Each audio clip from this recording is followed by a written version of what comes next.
Welcome to the New Jersey Association for College Admission Counseling College Fair. We're so excited to have you here participating in this event. We have some fantastic schools here with us today. My name is Nashira and I will be your facilitator. Before we get started, a few housekeeping items. Your camera and microphone are off so the panelists cannot see or hear you. You can use the Q&A button on your screen to type your questions to our presenters at any time. This is just one of many different sessions happening, so be sure to check out the schedule on the website. This presentation is being recorded and will be available at strivescan.com/New Jersey. I'd now like to turn it over to our first presenter, University of Florida.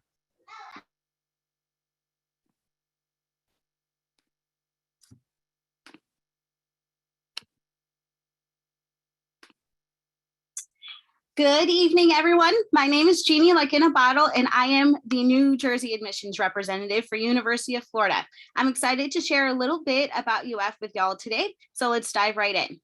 We are ranked number 5 for top public universities in the nation. The University of Florida is located in North Central Florida, so right where you see that blue star. We are about 2 hours away from Orlando and Disney, and about an hour and a half away from both coasts and Jacksonville. We do have our own airport in the city, and it's only about a 15-minute drive, and our downtown area is only about a 10-minute walk from campus, which does have lots of local restaurants, farmers markets, and live music. Gainesville is very much our college town, and our students love it here. We have one of the highest freshman retention rates at 97% in the country. We have around 55,000 students on campus, and 37,000 of those are undergrad. 16% of our students are coming from all states and 131 countries, making us one of 5 of the largest universities in the nation. A good chunk of our students are coming from New Jersey, Pennsylvania, and Long Island. So we do have a strong Northeast presence on campus. So strong that a student and their family from New Jersey opened up a bagel shop called Luke's Bagels, and they serve pork rolls or Taylor ham, depending where you call it. Here you are able to see our middle 50% looks like in regard to scores and our GPA. We are still requiring test scores, so do keep this in mind when you are applying to UF. And when you are looking at that GPA is weighted and recalculated. Being a large campus means giving you the big campus resources with a small classroom feel, having a faculty to student ratio of 17:1. There's no reason for you to feel like a small gator in a big pond. There are many ways for you to carve out your place here at UF. So let's start with academics. We have over 120 different majors for students to explore, anything from the free health tracks to over 15 engineering programs, architecture, journalism, and agriculture, just to name a few. We do not admit based on major. So the major you put on your application in no way locks you into that major. And about 65% of our students do change their mind and change their major at UF. We were one of the first college campuses to bring artificial intelligence to our campus, which has made us a national leader in the field with doing research in cybersecurity, healthcare, and agriculture, to name a few. And that did lead to last year having over $800 million worth of funding for research for students. We do have an undergraduate research center that does help students find projects that align with their goals and your interest. My favorite fun fact to mention is that in 1965, a little sports drink that you may have heard of called Gatorade was invented on our campus to serve our athletes. We do have an award-winning career center, and we have one of the largest career fairs in the Southeast, which draws in employers of all shapes and sizes, not just from the state of Florida, but also nationally. So what is there to do outside the classroom? UF ranks within the top 20 for sending students abroad, with more than 3,000 Gators going abroad each year. We have a vibrant and active student life with over 2,000 events happening on campus. So this can be guest lectures such as Pitbull, Stephen King, and Bill Nye the Science Guy, to organizations, since we have over 1,000 clubs and organizations such as the Quidditch team. If you want to do roller coaster design. We do have the Fallen Gators, which is our skydiving club, and everything in between that professionally and academically focused. There are over 2,700 teams, and that includes club and intramural sports. So if you are active now, you can still be active while at UF. Our club sports do travel to the Northeast, since I was able to see the women's lacrosse team play against Philly a few years ago. Speaking about sports, we are Division I, and we are a part of the SEC. And homecoming weekend is a really big event on campus. So big that we cancel classes that Friday. And during the day, we have a really big parade, kind of like Rose Bowl status. We had over 120 different floats and organizations join us. And then at nighttime, we have what is called the Gator Growl. And that is the largest student-run pep rally in the nation. It's really just a big concert for our students. So in the past, we've had Chance the Rapper, Snoop Dogg, Chase Rice, Passion Pit, and Ty Dolla $ign, just to name a few. If you love outdoor activities, you're going to be able to find Lake Wahlberg, and this is really going to be your home away from home. You can learn how to kayak. We have a climbing wall and also bouldering. There is trails to go mountain biking and sand courts for volleyball. If you are interested in calling UF your home, we are both on the Common and the Coalition application, and our priority deadline is November 1st, which is the most important deadline to remember throughout the process. We do have virtual sessions and a virtual tour, and this is my contact information. We are offering in-person tours, and we do have an app that you are able to download that does have an interactive self-guided tour. Also, one last fun fact, in honor of this spooky month that is about to end, UF is home to the largest bat house in the world, with over 500,000 bats calling our campus home. Thank you, and go Gators. Thank you, University of Florida. We will now have Stockton University.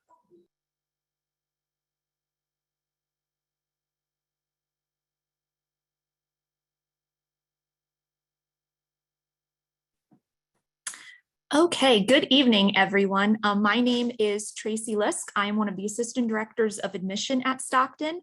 So I've been in this role for about 10 years. Before that, I was a student at Stockton. So I like to say I've sat in just about every seat that Stockton has to offer. So welcome. So just to get started,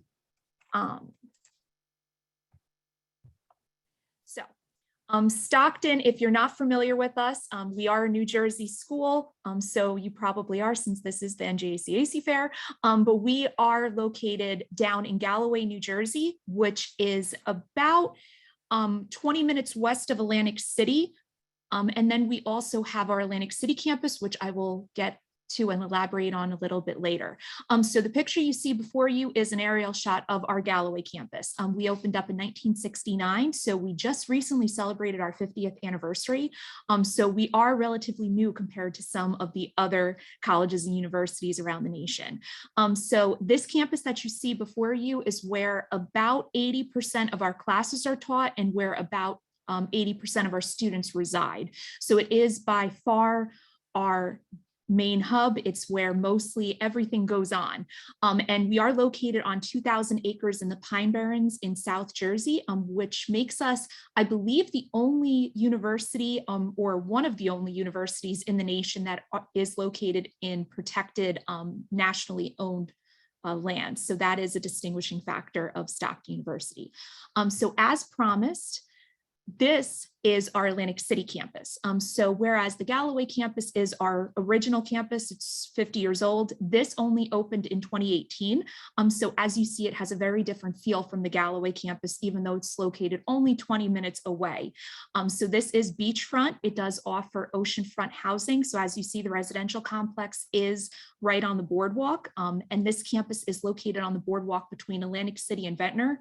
And starting in the fall of 2023, we will be actually opening up an extension to this program, or to this campus, excuse me. So currently there's 550 beds that students can live in the residential complex. Starting in fall 2023, we will be opening up an additional 500 beds. So living at Stockton, we do guarantee housing all 4 years. We are very lucky to have a lot of area and a lot of space that we can put students in terms of housing. In terms of your housing preference, you do want to make sure you apply early so that you can get one of those awesome Atlantic City apartments and get those beach views, because while we do guarantee housing for 4 years, we don't guarantee housing preference. So early is the key word. And as you can see, first-year students are allowed to have a car on campus. It's always one of the first questions I get from any student. So you can have a car on campus all 4 years at no additional cost. I'm not going to get into every single major, considering that we're on a time limit here, but just know that Stockton does have over 160 different areas of study.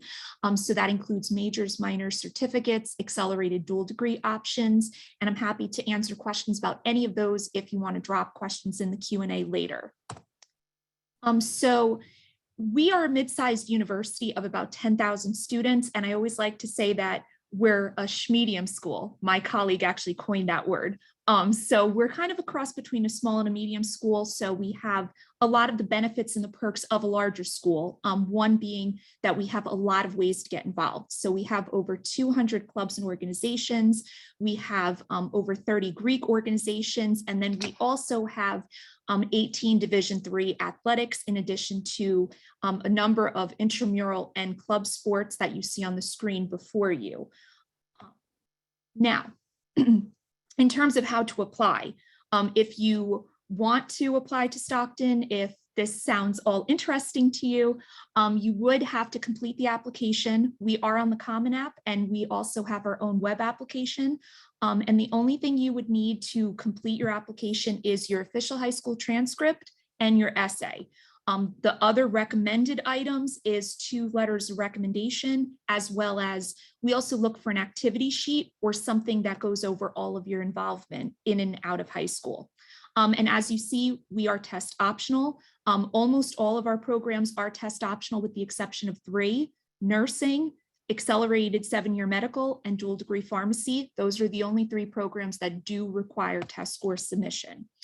And then the last real thing I want to hit on is our financial aid. So every student is automatically considered for scholarships. 65% of our incoming students receive some form of merit aid.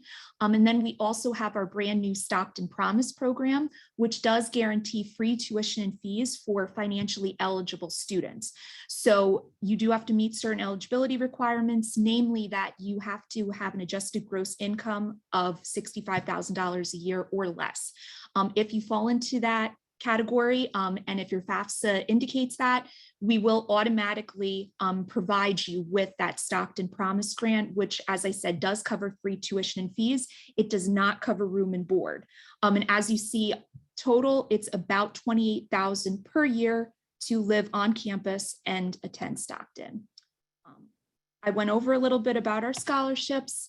And then if you want to visit us, I do recommend checking out our website. And then that's all of our different contact information. And I'm happy to provide my direct contact information in the chat later. Thank you, Stockton University. We will now have the University of Vermont. Hi, everyone. It's so great to be with you tonight. My name is Molly Witt. I'm one of our associate directors here at the University of Vermont, or UVM, as we like to be called.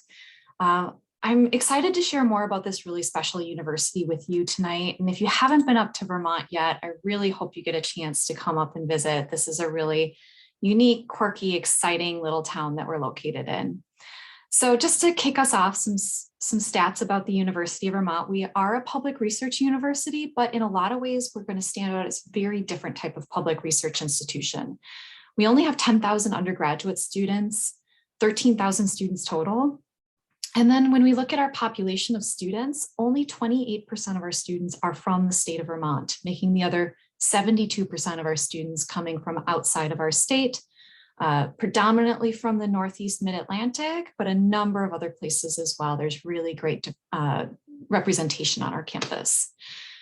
For our students, we have over 100 different majors to choose from, and that includes 35 accelerated master's degree programs, where students can do a bachelor's and master's degree in 5 years, saving our students both time and money. Now, when you're applying to the University of Vermont, you're going to apply directly into your school or college, of which we have 7 different programs to choose from, which are listed on your screen here. And if you're jumping ahead and counting on here, you'll actually notice there's 8. There's also the Honors College, which is a dual enrollment between your home college and the Honors College. This is often reserved for our top 5% of our applicant pool. So I'm not going to spend a ton of time talking about it, but just know that it is an accelerated, highly competitive, incredibly rigorous program. Another distinguishing factor about the University of Vermont is that we are also a land grant institution, and having this land grant heritage means that we're really dedicated to an education that improves the health of our societies. And guided by this mission and our outstanding faculty, you'll find a strong sense of purpose, whether it's in your classes, your labs, clubs, really every aspect of your life here at the UVM campus. You can certainly see a small sampling of some of our leading edge facilities listed on the screen here. This is by far not all of them. Some of my favorite ones that are listed here is just to start with, for our students who are pursuing a pre-health field, we have our hospital and our medical school right here on campus, which has been really great for our students pursuing lab, clinical, shadowing doctors, EMT work. It's really easy to get involved and be able to do that just a few feet from where you're living on campus. One other one that I really love is because there is such a strong focus on the environment here, is we have some really great research opportunities on the water, which hopefully you can see right behind my shoulders here, like Champlain. We've got our Rubenstein Aquatic Research Center, which has been really fantastic for our students in the Rubenstein School. And of course, we have a ton of opportunities to get outside, be in nature, and be able to use some of our research farms or our biodiverse nature areas. Now, here at the University of Vermont, we really focus on building community. And one of the first ways we can do that is through our residential life experience. Our students are going to live on campus for the first 2 years. And we've put a lot of thought into these learning communities, of which 100% of our students are living in. Think of these learning communities as a simple way of bringing students together. They have like-minded common interests, and it can create a feeling of home away from home. Things like the nationally recognized wellness environment, where students focus on healthy, active, and mindful transitions to college. And that's paired with a 3-credit neuroscience course, where students focus on the developmental norms of an 18 to 22-year-old. There is an incentivization through this program as well, so you actually can get paid to take naps or to eat healthy. And as you get your Apple Watch and they're tracking things like your activities, all of it is incentivized to make sure you're building healthy, active lifestyle changes. And the idea is to bring that forward through all 4 years of your education and beyond as you become an adult. I mentioned earlier, there's the Honors College, along with our our Liberal Arts Scholars Program. Those two are by invitation only. Our Honors College, as I mentioned earlier, is very rigorous, incredibly difficult to get into, but it comes with its own living arrangements as well, which is really fantastic for our students who want to have that shared experience. But the Liberal Arts and Scholars Program is run through our College of Arts and Sciences, which is really our liberal arts college on campus. And that really is kind of one step below our Honors College for students who really want that rigorous engagement, but in a more, in a different setting on our campus. We also tend to attract students, faculty, and staff who celebrate and support unique identities. We share a commitment to promoting respect, integrity, innovation, openness, justice, and responsibility. These words listed on your screen are what we call our common ground. One of our longest running and most cherished traditions on our campus is our candlelight ceremony, where students march through campus and pledge to the values of our common ground. It's truly a beautiful sight with our faculty, staff, clubs and organizations, and our alumni coming together to line the streets as you march down during your opening weekend and pledge to uphold these values. All of this takes place in the background of Burlington, which I hope you get a chance to visit when you're here with us. And just to give you a sense, if you like what you hear, a typical admitted student is around a 3.8 out of a 4.0. We have our early action deadline coming up, and you will tell us during your application if you want to be considered with or without testing. That one application is good for your major, for merit scholarship, and for the Honors College. So excited to share this more about the University of Vermont, and thank you so much for spending time with us tonight. Thank you, UVM. I appreciate that. We'll now have Pittsburgh Institute of Aeronautics. Good evening, all. My name is Brandon with PIA, the Pittsburgh Institute of Aeronautics. Right off the bat, I should share, yes, we are the Pittsburgh Institute of Aeronautics, but we actually have branch campuses in Youngstown, Ohio, Hagerstown, Maryland, and Myrtle Beach, South Carolina. So a lot of Jersey students actually going down to our Myrtle Beach campus. That's something you can dive deeper in. Simply stated, what we do is give students the education and hands-on training necessary to be successful in the fields of aviation, aerospace, robotics, and beyond technologies. PIA is one of the oldest aviation schools in the country, been in existence since 1929, so a strong base of shoulders to stand on to put our students into the workforce and the education we can provide them. We're a nonprofit educational institution, and one of the things that really sets us apart is our students' ability to work on actual aircraft while in our program. Planes, jets, helicopters, avionics equipment, jet engines, really experiencing the mechanical side, whether for aviation maintenance or if they want to flourish that into the innovation and design side or aviation electronics side of the industry.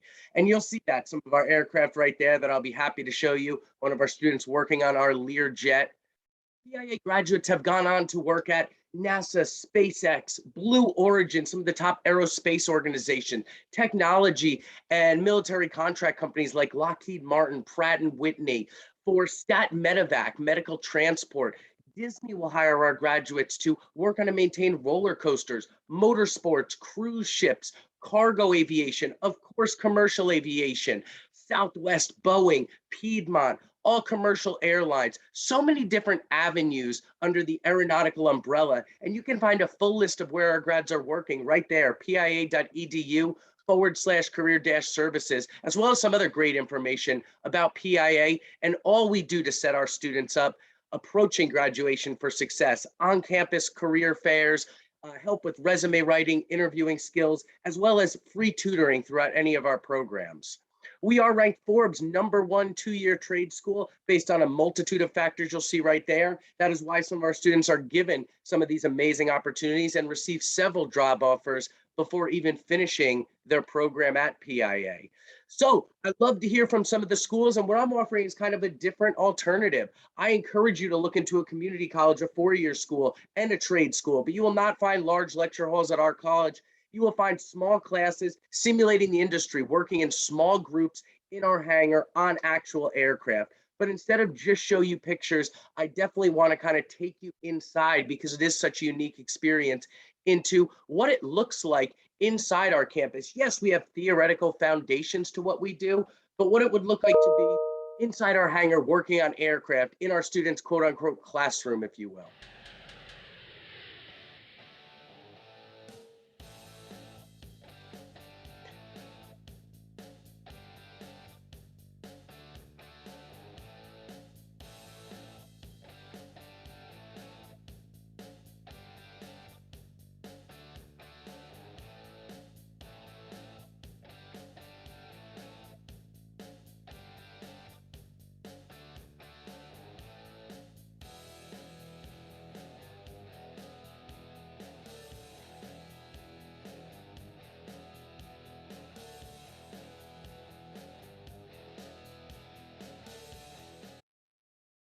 A combination of passionate people meeting technology is really what we're all about at PIA.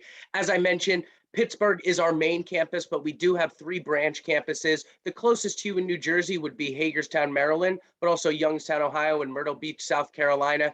This is taken right from our Instagram page. By all means, a great visual resource for students to use to be able to see the different projects our students work on across all 4 of our campuses, almost like a visual course catalog of some of the projects that you could have a chance to work on, as well as hearing from some of our alumni. I think it's a powerful source to explore any school, especially PIA. So at PIA, we offer two programs: aviation maintenance technology, the brawn of the aircraft, wings, landing gear, propulsion systems, or avionics, aviation electronics, the brains of the aircraft, flight, radar, navigation, all those aspects. Aviation maintenance technology culminates in students having a chance to test for and obtain their FAA, Federal Aviation Administration certification, as a 21-month associate in specialized technology degree, or no general ed, a 16-month certification program at any of our branch campuses.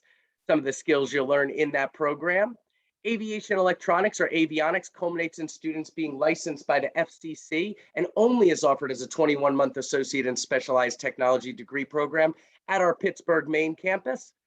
For the right student, we actually do offer a dual ticket program, which can be completed in 33 months. What I always love to do as I wrap up is just show some alumni spotlights, because it puts a face to the name and hopefully inspires some of you. Chris Hoffman went to our main campus in Pittsburgh, currently is employed at Astra Aerospace as a launch operations director. Before that, worked at SpaceX, actually on the Falcon 9 rocket, kind of history-making rocket there for SpaceX. Matthew Trowbridge works at Constant Aviation. Big misconception is women don't get involved in these fields. Actually and factually untrue. Kate Fulmer worked at NASA, now Blue Origins. Bryce works at GE Aviation. And I hope these students, kind of like I said, can serve as motivation, because they're just a couple steps ahead of you. Anyone in this session, I will gladly have someone reach out to you as your information will be shared to me, to invite you to our upcoming November open house, to invite you on campus for a tour, or simply ask a question. If you're watching this later on in a recorded version, you can just email me. Right there is my email, bweiss@pia.edu. I can either use your email, or if you want to include a phone number for a contact info, I would love to have someone reach out to you and facilitate your next step in exploring PIA. Whatever it is you do, I wish you the best and brightest future. And I think you're absolutely taking a step towards that by being here tonight. So thank you for your time. Thank you, PIA. Now we will have Marymount Manhattan College.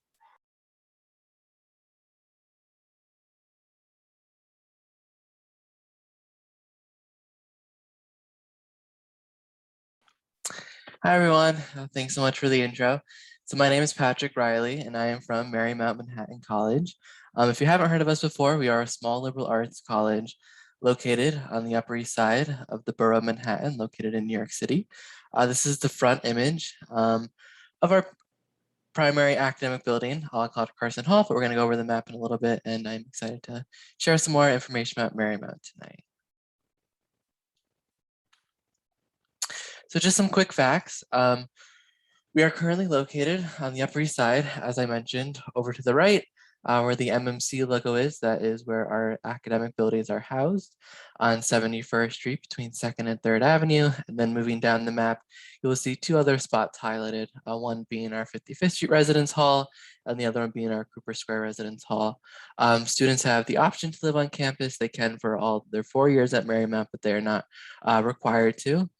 Students really enjoy living on these residence halls because they are apartment style living. So while you will have a roommate or two, you will have your own kitchen and bathroom within that apartment. We are a fairly small school with around 1,900 students, and our average class sizes being about 15 students per class, never really going over 20 or 25. We have a wide variety of majors for students to choose from, over 32 majors and 45 minors, which we'll talk about more in the next slide. But really the small class sizes and small student to faculty ratio really is a testament to those strong faculty and student relationships that students are able to build right from the start. Below you will see just some averages of our incoming class to give you a sense of what we look for in an applicant, as well as who is current students at Marymount. We are currently test optional for next fall, so we definitely encourage every student to submit the application that is best reflective of their academics, as well as their professional and aspirations for the future. So this is a list of all the different academics that we offer at Marymount. I myself am an alum of Marymount. I graduated in 2020 and I was a double major in psychology and public health. But in addition to those majors, we offer other majors within the sciences, as well as business, fine and performing arts, social sciences, humanities, and communication arts. So really a wide variety of programs for students to choose from. students really get to take advantage of multiple different programs. Oftentimes students may double major in something or major in something and then minor. Because we are a fairly small school, all the faculty knows each other, so they are willing to work with students who may want to pursue multiple majors at once. Over on the right, we'll see a breakdown of kind of what your degree would encompass, as well as how we break down our general ed requirements. Career services on campus plays a really active role in all the experiences that students have right from their start. Because we are located in New York City, that is really endless opportunities for students to become engaged both in jobs and internships from when they feel ready to do so during their time at Marymount. So Career Services is there to help you with all things related to resume writing as well as cover letter writing. They will prepare you for the interviews that you may have. Over half of Marymount students will do at least one internship. The back of this slide kind of gives you a short highlights of all the different places that Marymount students have previously went, but they are from the leading media studios to big publishing companies, to different art museums and studios, as well as big businesses and foundations. Students really take advantage of all that New York City has to offer when it comes to kind of growing your professional career. So once you graduate, you know exactly what you want to do. Marymount is always there as well. Post-graduation, Marymount offers a stipend for students. So if they are pursuing an unpaid internship, they can apply for this stipend and they may receive it. I got to do 4 different internships during my time at Marymount. I did one at a place called the Child Mind Institute, as well as one at the Clinton Foundation, Theta Row, and one at the Quad Prep School. So those are more kind of mental health focused and child development related, but it really kind of helped me apply what I was learning in the classroom at Marymount to what I wanted to do post-graduation. Really from those faculty relationships I was able to build, I really was able to kind of navigate my interests. We offer a variety of study abroad programs. We are part of a consortia where students can study abroad over 49 countries. Our coordinator on campus will also work with students if they are interested in doing a more independent study abroad at a particular university that they may know of that sponsors a program. So you can always work with the coordinator on campus if you're interested in doing that. And then we also offer travel study courses. So typically during the non-traditional semester, professors will offer these courses that have a travel and study component. We have over 50 student clubs on campus, which students really become involved in. We host a street fair every semester where students can celebrate all that goes on campus as well as learn. I myself was a proud member of the psychology club. So we hosted weekly meetings as well as campus-wide events, and kind of going to school in New York City with all that's going on, we really find that through our student organizations, we really are able to build that sense of community. Now, how to apply? We have 3 different categories of applications at Marymount: early decision, early action, regular decision. Under each, you will see the necessary deadline, but definitely we encourage students to fill out everything as early as possible. So we are a Common App school. This is the list of our requirements. We are test optional for next fall. The students get to take advantage of that if they would not like to submit their test scores, as well as the high school transcript and one letter of recommendation. This is the average cost of tuition prior to any scholarships and financial aid. And then types of aid that students at Marymount receive: need-based aid, institutional aid, they're automatically considered for merit-based scholarships, which can range all the way up to $18,000 per year. And then based on certain departments that you apply into, you can also receive additional scholarships. This is a bit more information about our scholarship opportunities, but I'll also place that link into the chat as well. We really encourage you to stay connected. I'll drop all this information in the chat. We are hosting in-person events on campus as well as a virtual open house on November 7th, which I'll also put that link in the chat quickly. This is my info. And just thank you so much for having me this evening. I'm looking forward to staying in touch. Thank you, Marymount Manhattan College. I'd now like for all of the universities and colleges to join me on screen for a quick question and answer. We'll start with the University of Florida. What advice would you give someone going through the college search process? My advice would be to look at schools that are the best fit for you and also have everything that you want, and don't worry about where your friends are going through the process, because college is about you and not where your friends are going. And I'm going to head back to University of Florida really quickly. What is one thing you want students to remember about your school? The biggest thing is like the school pride and the school spirit. And so no matter where you are, you're always going to get a Go Gators if you're wearing blue and orange or wearing the logo, especially since we have over 500,000 alums. So you will always get a Go Gators. All right, thank you. Stockton University, what's one thing you want students to remember about your school? I think the one thing that is kind of the most important is that Stockton really does put students first in every regard. So our professors are there first and foremost to teach.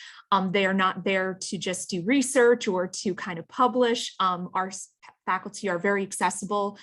We really do try to make the education process as affordable and accessible as possible through our financial aid programs. Over 80% of our students do receive financial aid.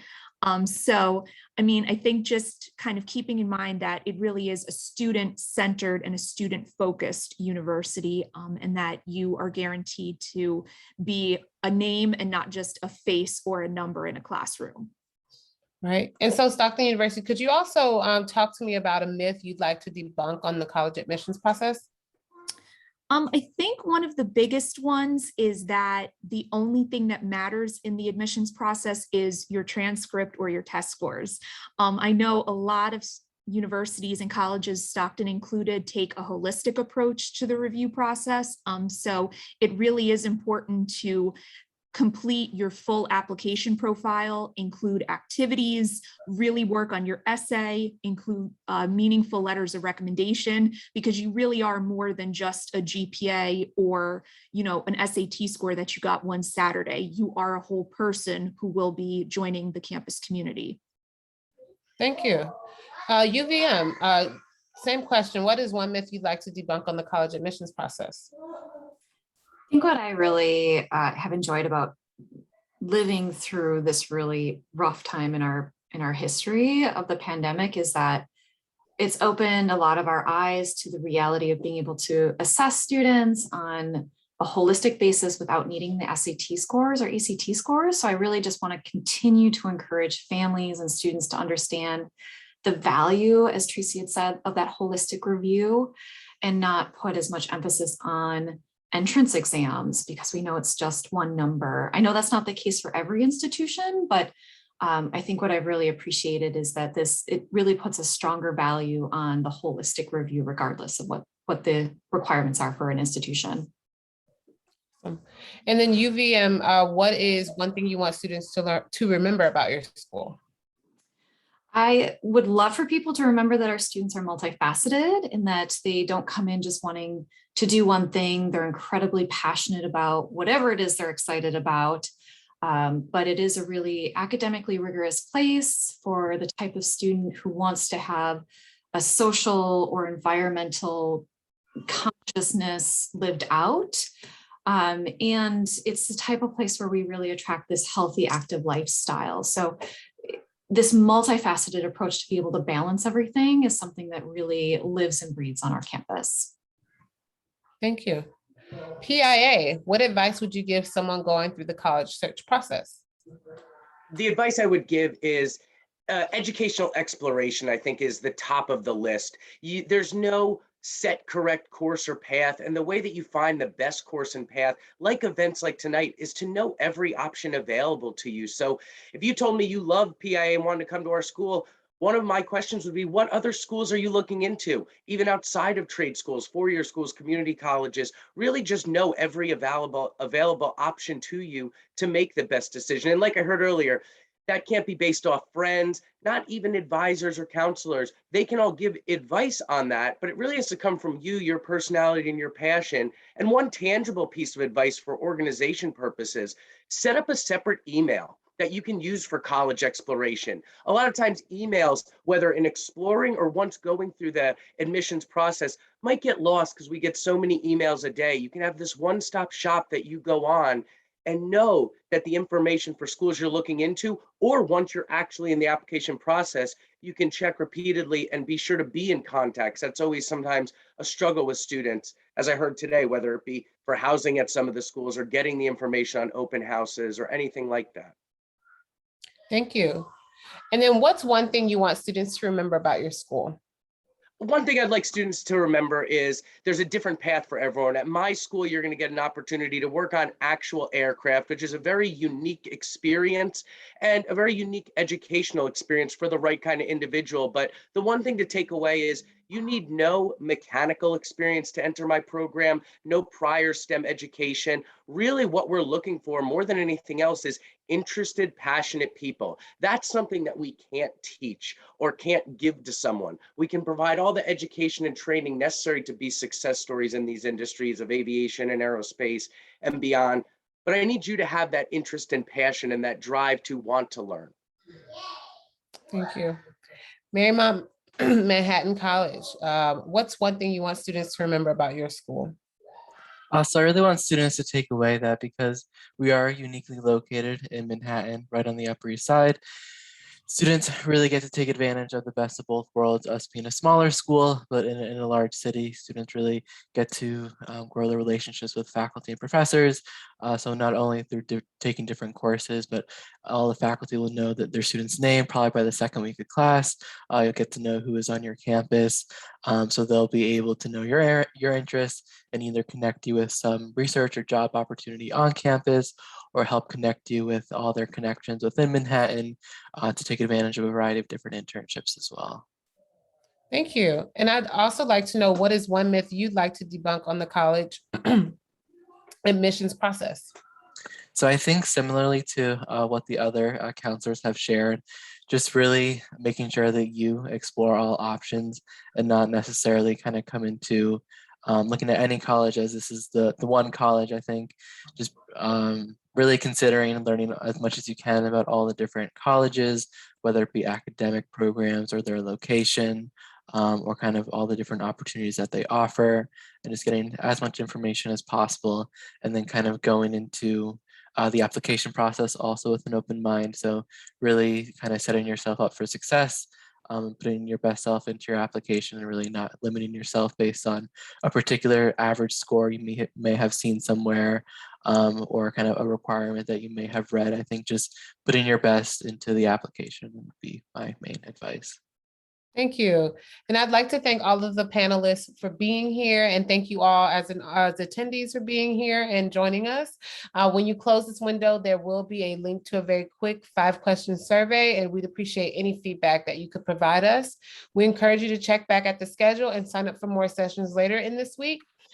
You'll be able to find this session's recording as well as all of the other session recordings at strivescan.com/New Jersey. Thank you so much and enjoy your day.